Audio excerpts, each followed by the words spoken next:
at for the last few years and said, okay, what, clearly we can't rely on it to be a real dry year at 145,000, but if it's a normal year, we should be able to do 140,000 rounds based on the number of rounds that we typically get when we are open. And so if you go to the next slide, Denise.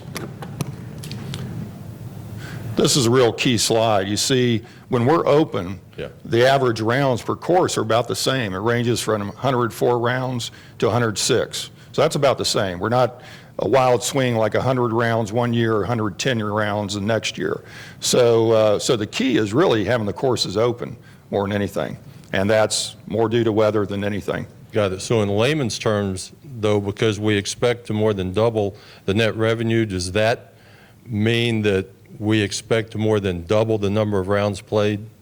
No, because you've got an increase of rounds, okay, that are at your total amount that's paid for each round. Okay. Plus you have the dollar increase. So that's for the incremental increase. So it's a combination of those two factors that give you the additional revenue.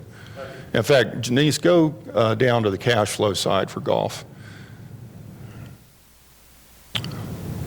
Okay, right here. So you notice what Charlie's referring to is 2018 projected 317,000 roughly excess revenues.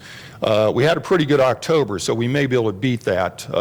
We did these projections based on September 30th numbers, so they may be better than what we're showing right there when everything's said and done. Next year, though, we're taking it up to 650,000, and you can see revenues are going up close to $600,000, and that's really the additional rounds of golf. Expenses are going up, but less, only about 300,000. Okay, so, and I know we often hear golf makes money, golf makes money. Well, it does when you look at excess revenues. Look at all the capital. This number here, every year, over $600,000. That's golf carts, golf course maintenance equipment, improvements to the courses, minor improvements, drainage, things of that nature, and then cart path improvements, if I didn't say that. So every year, pretty much, this normal capital wipes out your revenue right there. Now, when you start talking about principal and interest on debt and your major projects for golf, you're going to have major projects probably every year. Golf is very capital intensive. It's the most capital intensive amenity that we have, and a lot of that is because we have 5 golf courses. So that's why that's why we try and focus on cash flow. And when you look at golf on an annual basis, typically you'll see negative cash flow of close to $1 million. So, is that you, Leroy? Yeah. Come on up. I just want to be sure you were through with that presentation. Okay. The question I've got pertains to the concert park theory. Back at the annual meeting, you had a slide that showed the concert park and the suggestion that we would be leasing property or building on property that we leased from Tom Anderson. Now, you've got some money in the budget, a couple of $300,000 or whatever. So how is that going to evolve, so to speak? Are you in negotiations still with Mr. Anderson for that property and so forth? Can you elaborate on the concert park? Yes, we have started talking to him about the structure, leases, things of that nature. We, for the budget, we put kind of a worst case scenario in that we would fund it 100%. We've had some discussions with him about actually doing a lease with him, a long-term lease, whereby he would actually borrow the money to fund the construction, and then we would pay him over 10 years so he could recoup that money.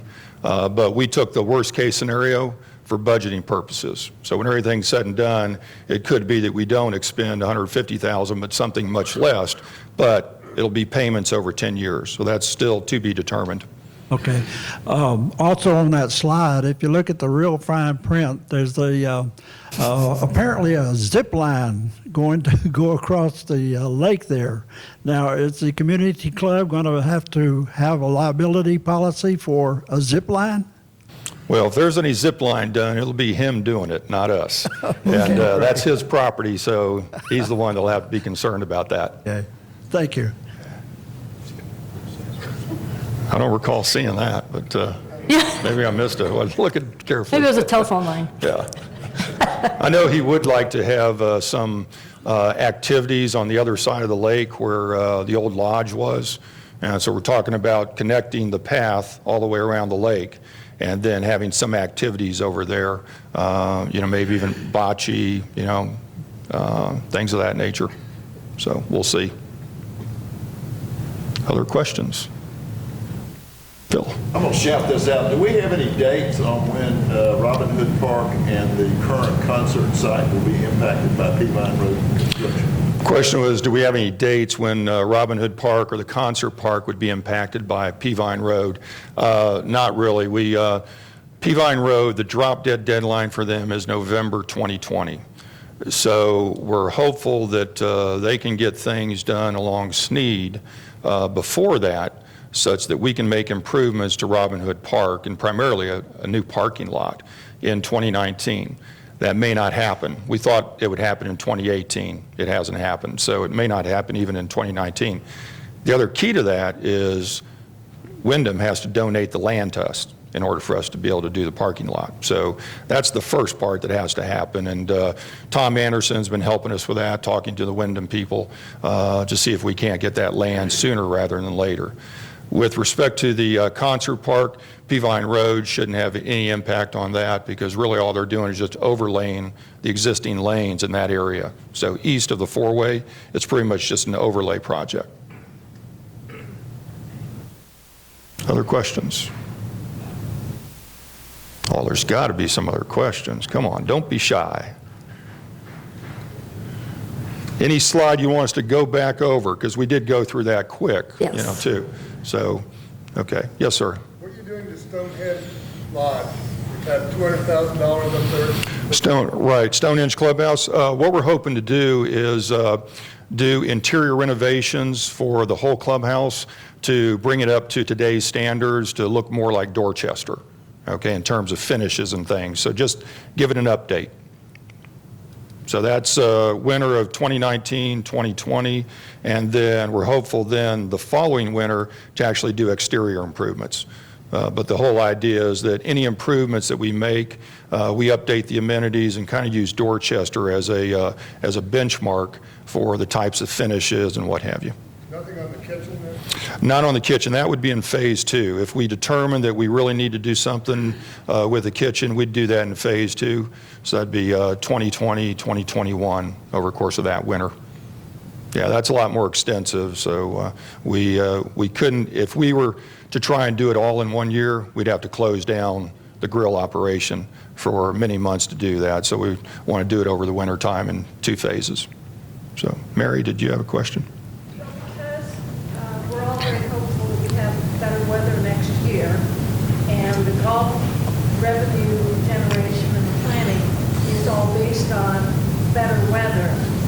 Are you thinking in terms of maybe July or August, reviewing that and determining whether or not an adjustment in the golf round fees needs to occur? Question was, given the fact that we're expecting better weather, more golf rounds, if we see that that doesn't happen, say by June 30th, would we adjust things? I doubt we would adjust the golf fees because the golf fees are very reasonable.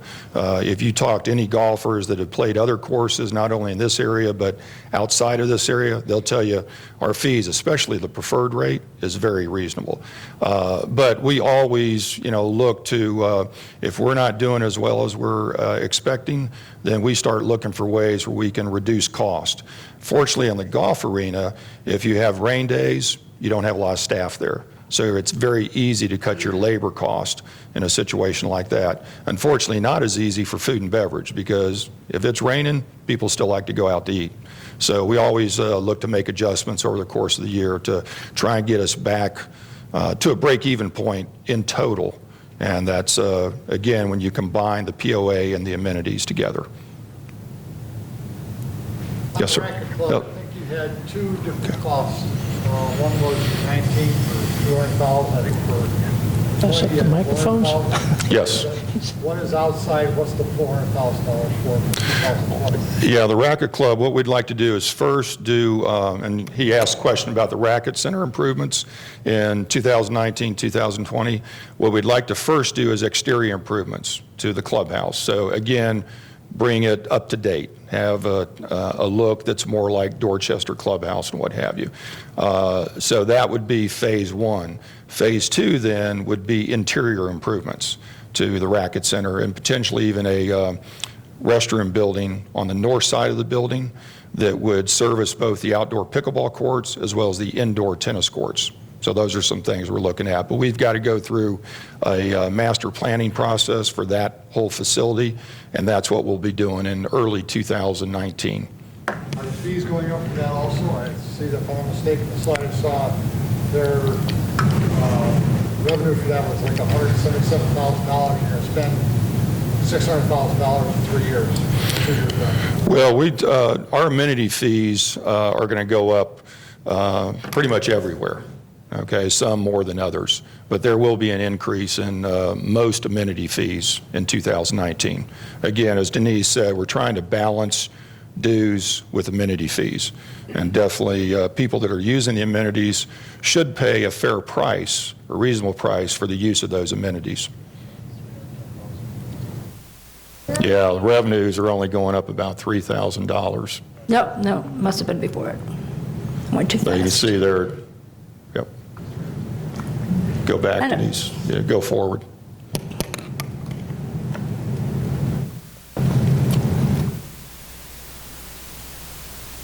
Yeah, so we've only got about $3,000 increase in revenues, which is not a lot, and but we're hoping to keep expenses in line with this year, so that our net, we're about 3,000, 4,000 less than this year. Okay, yes, sir. Like to address the chip and seal roads, Bob. Okay. For the years up to 2018, 3 or 4 years prior to that, the roads generally budgeted in the area of a total of $600,000 for road maintenance, $500,000 going to asphalt, and approximately $100,000 going to chip and seal. Is that right? That's correct. And was that also in 2018 that amount was budgeted? Actually, $650,000 this year. So $550 for asphalt paving, $100,000 for chip and seal. Okay, and early in the year there, I believe sometime in the spring or a little prior to the spring, you had made the statement that due to the quality of the chip and seal, we were going to try to work with the county and have the county perform the work, or we were going to pay the county to do the work. And the materials. I'm not sure of the breakdown on that. Mm-hmm. Yeah, the idea there was that we spend $100,000 on chip and seal, and every year the county will do about 1 mile of paving in Fairfield Glade. It's about $100,000. So we went to the county this year and said, rather than you spend $100,000 on paving to do 1 mile of road, we'll do all the paving in Fairfield Glade, asphalt paving, and why don't you do the chip and seal for $100,000? So because they do chip and seal much more than we do, they're doing it pretty much throughout the year when they have the warm weather and everything. They have the equipment, they have the manpower, they have the expertise, so we felt like it was a better deal for them to do the chip and seal, and we do all the paving. Dollars don't change in total, it's just who's doing what. Okay, so we did have that $100,000 that we were going to pay them ultimately then, is that correct? Well, not pay them, they just would do the chip and seal, 4 to 5 miles of chip and seal that we would normally do and spend $100,000. Instead of us spending $100,000 on that chip and seal, we spent an additional $100,000 on asphalt paving this year. And in reality, the county was not able to provide the chip and seal this year. That's correct. Yeah, they had some materials issues and then weather issues. So they've promised us that they will do those roads next year before June 30th, which is the end of their fiscal year. Well, I've been living here 11 years, been coming here since 1979, and I'm not aware of the county performing chip and seal for Fairfield Glade community out here. Am I wrong on that? That's correct. That's correct. We've always done the chip and seal out here, but they do chip and seal throughout the county. and they have a lot more roads than we do. I guess I'm not following why I would expect the county to undertake that now when they haven't done anything in the previous.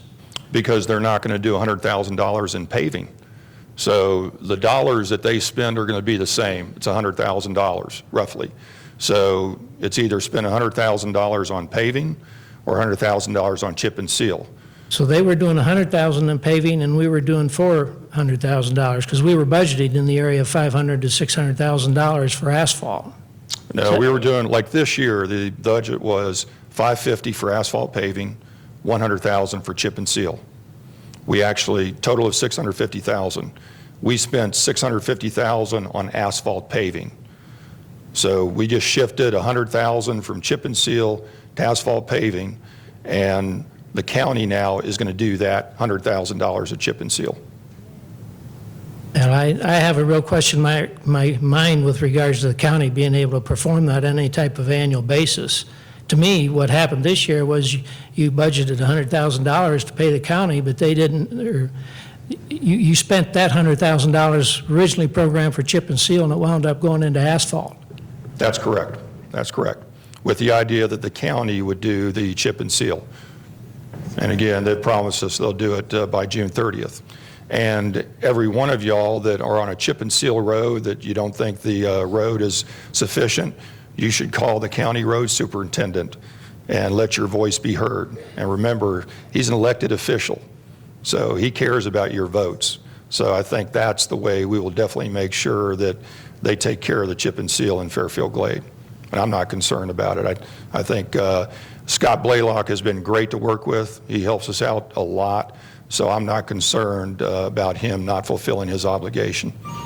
Well, at one point I was... Squeaky wheel gets the grease, so we'll be contacting him, but if you live on a chip and seal road that needs redone, you should contact him as well. And contact us, because then we'll make sure we have it on the list that we look at, because every year what we do is after winter, we go out and look at all the roads, we look at the ones that people have contacted us about, and then we drive the others, and then we come up with a list of roads that need to be done.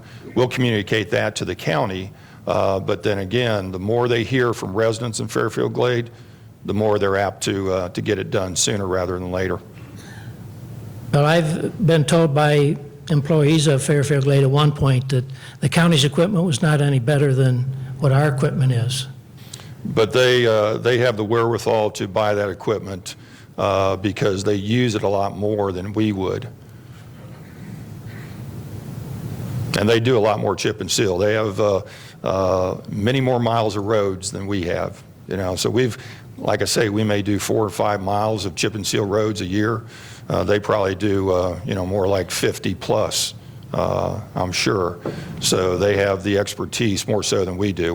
We're basically using people for 6 to 8 weeks a year and trying to train them to do chip and seal on an annual basis. So it just makes a lot more sense for the county to do the chip and seal. And keep in mind, they're county roads.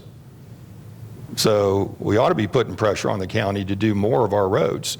But obviously, they're hampered by revenues that they get from the gas tax. But again, I'd rather them do the chip and seal than us do the chip and seal. Well, we'll see how the quality shakes out. Yes, time will tell. But we just need to keep pressure on them. Yes, sir. Contact you if you need road done. Who do we contact here? Public Works Department. Right. You got a name there? You can contact Jane Walker. Telephone number is 707-2135. Okay. Leroy. One more question about the presentation by Ralph Swift at the annual meeting. He gave us a kind of like a wish list of things to be done over the next 5 years. He also indicated that, okay, at a point in time, the club will need to borrow money. I guess my question is, has the financial committee started speculating as to when we might have to start borrowing money? And will it be before we pay off debts that we already incur? Right now, as we look at the 5-year plan and including all those projects, we would not have to borrow money until 2022 because we got a major project there, so we shouldn't have to borrow money to take care of the projects for 19, 20, and 21. However, with that being said, and the Financial Advisory Committee hasn't delved into this into detail yet, but it may make sense to borrow money for some of these projects that we have going on the next few years, recognizing the interest rates are very low right now. And so if we want to also keep our capital fund at a higher level, that may be another reason to borrow money and use the capital fund to fund that debt service. So it's something they are going to start looking at more carefully here in the next few months as to what makes the most sense.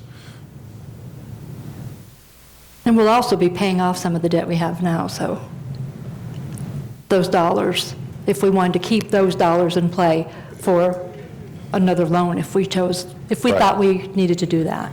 Yeah. Yes, sir. Golf carts, are they purchased or leased? Golf carts are purchased. Yeah, we do an analysis most every year. We'll get quotes from the various vendors and always determine that it's less expensive to purchase the golf carts rather than lease them. And we get a real good trade-in value after 5 years on them. So that's why we purchase them. Any thought about doing GPS and any requests? We've looked at that as well. It's very expensive, very expensive. So we've chosen not to do that. We've also looked at electric carts, especially for Stonehenge. And again, when we looked at it this year, didn't make sense financially. But we'll look at it each year because coming out with new technology where the batteries are lasting longer. And so as that technology gets better, the prices should come down. So hopefully at some point we will find that it is financially better to go with electric carts versus gas carts, at least in some cases. So let me get Pat up here. What is our actual debt as of the end of this year? Go on. While she's doing that, Diana, I'll let you ask your question. Oh, I'm sorry. Ma'am, I didn't see you over there. I hear you talking about Stonehenge and Dorchester. What are you doing about Druid? Nothing is ever done about Druid. Druid as well. Keep in mind, we renovated the Fireside Lounge a couple years ago. And that building, again, is a very old building that does need to be totally updated, probably actually needs to be torn down and a new building done there. Long term, what we've talked about there is actually tearing that building down and doing just a golf clubhouse there and have our main restaurant right next door here. But that's just long-term planning, thinking, and what have you. We haven't come up with any final plans on that. Okay, so the golfers that come in after golfing and they want to go into the dining room that is closed most of the time, they can't do that and they have to go somewhere else. Is that correct? Yes, Stonehenge. That's where we'd like to see Ones them go. at Druid. At least during the season. The ones at Druid is what I'm talking about. Because they are turned away off the golf course. They Right. are asked. And of course, they're going to have to go somewhere else. And I was just wondering if you're ever, when are you going to start working on Druid? It's a beautiful golf course, and I see it every day. It's out my door. And we have a lot of people on it. But the question is, when are you going to start working on Druid? Well, like for golfers, most golfers that come in after a round of golf, we find they typically just want to go to the snack bar. There are some that would definitely like to go to some place like Fireside Lounge, but we haven't seen enough in the past to justify Fireside Lounge being open all day for the golfers. And so, Legends is where we are incurring most of the subsidies, not over at Stonehenge Grill. So, and that's something that the F&B committee is going to be looking at to try and figure out the best approach, for that. But Fireside Lounge has been updated, and that's where any golfers would go. But again, we have to have a decent level of business in order to justify having that open, and we haven't seen that in the past. Okay, so there is no timeline that you're looking at? No, no. Okay. 2 questions. I just got through wheelbarrowing, one wheelbarrow after another of gravel that's eating into my yard 1.5 feet.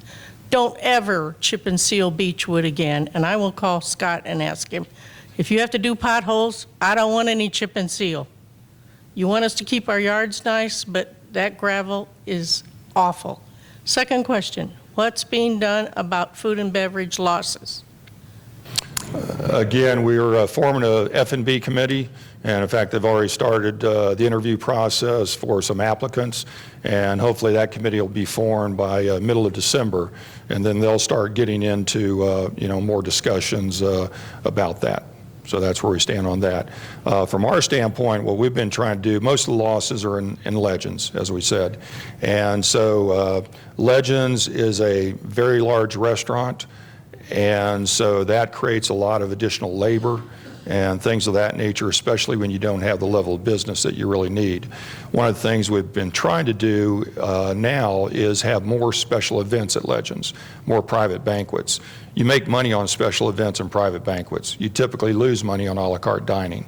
So that's why we're kind of moving in that direction and going to try and do that over the course of the winter to see how that works. So that probably what you'll see is Fireside Lounge will be strictly your a la carte dining area, and then the main dining room, Legends, will be more special events and private parties. And we hope for that we can get the critical mass we need to at least get it closer to break even. So that's just one of the things that we'll be doing over the course of the winter. Going down to the pie chart. Oh, pie chart.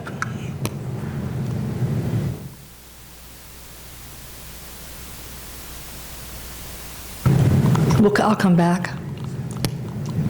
Will these slides be on the website? Yes, yeah, we'll put these on the website, hopefully, if not later today, definitely by tomorrow. And we're also filming this, so that will be on the website. You'll have a link to go to YouTube where you can see the whole presentation, including the Q&A.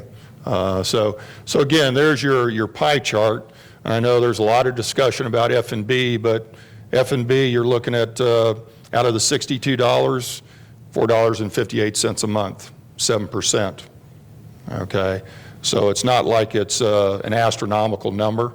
You look at golf is $3.55 at 6%. And if you look at all of our surveys in the past, food and beverage is our #1 amenity. And that makes sense. Most people eat out. Not everybody plays golf. So when you look at things in perspective, it's really not out of whack. Now, it could be better, though. There's no doubt about it. And we're trying to do things to improve that. But I think there was one back here, too, and I got to go back.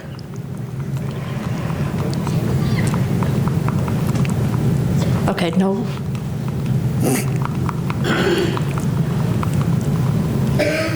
When does the Pat, did you see the dues? You see the debt number? There we go. when does the budget get finalized? Question was, when did the budget get finalized? December 13th. The board will vote on a budget at their monthly meeting. So that's why this presentation, now we're looking for feedback from y'all. And we've got a slide at the end that has my email address, Denise's email address.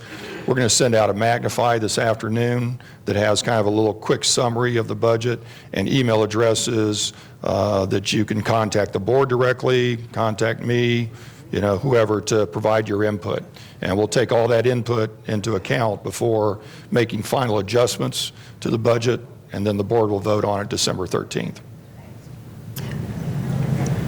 There was a question on the debt previously. So by the end of the year, 2.7 million, and 500 of that is sewer. So about 2.2 million for the amenities, POA. In fact, that's like less than 10% debt to equity ratio. So it's very strong. Bob, hey Bob, Just to Yes, sir. clarify on the asphalt and chip and seal. Yes, So now, we're going to budget an additional $100,000 for asphalt, and we're going to have the county do $100,000 on the chip and seal. that's correct. So now, the Fairfield Glade Board, Community Club, whatever, is really not going to be responsible for the chip and seal roads. That's correct. So when people have a complaint about chip and seal roads, we're supposed to contact Scott Blaylock. But you could also contact us, because we provide him information as to the roads that we think ought to be done in the upcoming year.